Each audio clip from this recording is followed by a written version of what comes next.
धनु राशि राहु केतु चलन प्रभाव केमिति रही एही संपर्क रे आज स्वतंत्र आलोचना को मु आपण मन को हार्दिक स्वागत जनाऊँगी।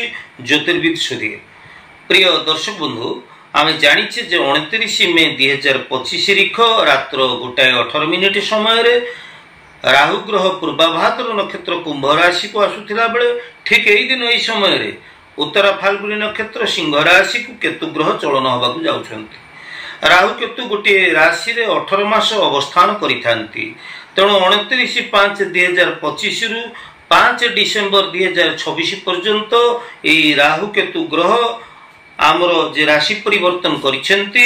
यह द्वारा धनु राशि व्यक्ति माने राहु केतु द्वारा कि प्रकार शुभाशुभ फल प्राप्त हेबे एही संपर्क रे आमे कथा प्रवाह को आगु को नहीं चलिबा। तेबे ज्योतिष वास्तु एवं धर्म विषय को मोर এই ऐतिहासिक चैनल को जदि आप नुआ कर विजिट कर मोर वीडियो जदि आपण उपादेय पूर्ण हो पारुछि निश्चित भाव नुआ कर विजिट करथिले आपण सब्सक्राइब टे करिवे लाइक करिवे। तेबे दर्शक बंधु आसंतु आउ समय डेरी न करी राहु केतु चलन संपर्क रे आमे आलोचना करबा। खूब सम्यक रे तथ्य रखिबा। राहु केतु ए दुईटी आमर ज्योतिष शास्त्र रे छाया ग्रह। ए दुईटी ग्रहंकर स्वकीय फल किछि नाही। राहु साधारणतः शनिवत फल प्रदान करुथिला बेले केतु ग्रह मंगलवत फल प्रदान करिथांती। जीवन रे अचानक परिवर्तन, जीवन रे अप्रत्याशित लाभ, जीवन रे अप्रत्याशित भाव रे उन्नति एवं आध्यात्मिकतार जागरण मन भितरे ये सब गुड़िक आमर राहु केतु ग्रह कराइथांती। ए राहु केतु ग्रह जदि गोचर अशुभ स्थिति रे थांती ताहले ये नानाविध दुख कष्ट एवं जातना आमको प्रदान करिथांती। तेबे आसंतु जानिबा आपणकर धनु राशि आपणको पई राहु ग्रह कि प्रकार शुभाशुभ फल प्रदान करिवे। देखंतु राहु आपणकर तृतीय भाव को आसीबे। राहु तृतीय भाव को आसिले आपणकर मन भितर जो आत्मिक साहस ये साहस वृद्धि पाइबो। आपणकर आत्मबल वृद्धि पाइबो। आपणकर पराक्रम आपण विस्तार करि परिबे। आपणकर कुटुंब रे जो रहुथिला समस्या बा आपणकर परिवार भितर जो गृह क्लेश टिके रहुथिला ये सब जिनिस आपणकर दूर हबो। ता छडा आपणकर चाकरी क्षेत्र रे, व्यापार क्षेत्र रे एवं विद्यार्थी माने शिक्षा विद्या क्षेत्र रे सब क्षेत्र रे राहु ग्रह आपनकु अत्यंत शुभ फल प्रदान करबा को जाउछंती। अपर पक्षे केतु ग्रह को कथा जदि देखिबा केतु ग्रह आपनकर भाग्य स्थान रे रहिकिरी आपनकु से तांकर फल प्रदान करिवे।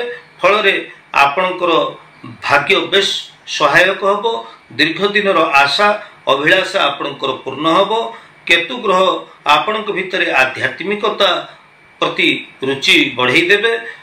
दूर यात्रा पई आपणको भलो सुजोग आनी देबे। उच्च शिक्षा पई विद्यार्थी माने विदेश को यात्रा करि पारंती एवं आपणकर साहसिकता एवं आपणकर जश मान सम्मान पद प्रतिष्ठा ये सब निश्चित भाव में वृद्धि पाइबो। तेणु प्रिय धनुराशि व्यक्ति विशेष आपण पई राहु केतु ग्रह अत्यंत शुभ फल आनी दउछंती। किंतु एते सब शुभ कथा भितर अशुभ कथाटी होची या जे मानसिक अवसाद ठीक समय रे ठीक निष्पत्ति नै न पारुथिबा जोगु आपण आगामी दिन को जाई होत समस्यार सम्मुखीन होई पारंती। तेबे आकस्मिक धनक्षय एवं स्वास्थ्य प्रति आपन को सचेतन रहिया पड़िबो। प्रतिकार स्वरूप प्रत्येक मंगलवार रे आपण हनुमान को दर्शन करंतु, हनुमान चालीसा पाठ करंतु। परिशेष आपण गोटे गुरुत्वपूर्ण कथा कहबाक चाहूँगी जे आमर महाभारत दान धर्म पर्व रे कहा गला केवल ग्रह नक्षत्र न करुति शुभाशुभम सर्वमात्मा कृत कर्म ग्रहवाद लोकाइति। केवल जो ग्रह नक्षत्र हमको शुभ अशुभ फल प्रदान करती ता नुहे बरং आमर कर्म को लेकर ग्रह तांकर फल प्रदान करिथांती, शुभ अशुभ फल प्रदान करिथांती। तेणु आमे जदि सत् कर्म करिबा, सदाचार रहिबा एवं निष्ठा पर उद्यम करिबा ताहले आमर राहु केतु ग्रह जेते खराब थिले मध्य से हमको शुभ फल दवा पई बाध्य। जदि आमे राहु केतु ग्रह शुभ थाई कि जदि आम खराब कर्म कले ताले राहु केतु शुभ फल केमिति आशा करिबा। दर्शक बंधु आज उपस्थापन केमती लगे आपंकर सुचिंतित मतामत अपेक्षा मुझे ज्योतिर्विद सुधीर आज तो समय ही परवर्ती अध्याय देखा से पर्यंत विदाय रोची। जय जगन्नाथ।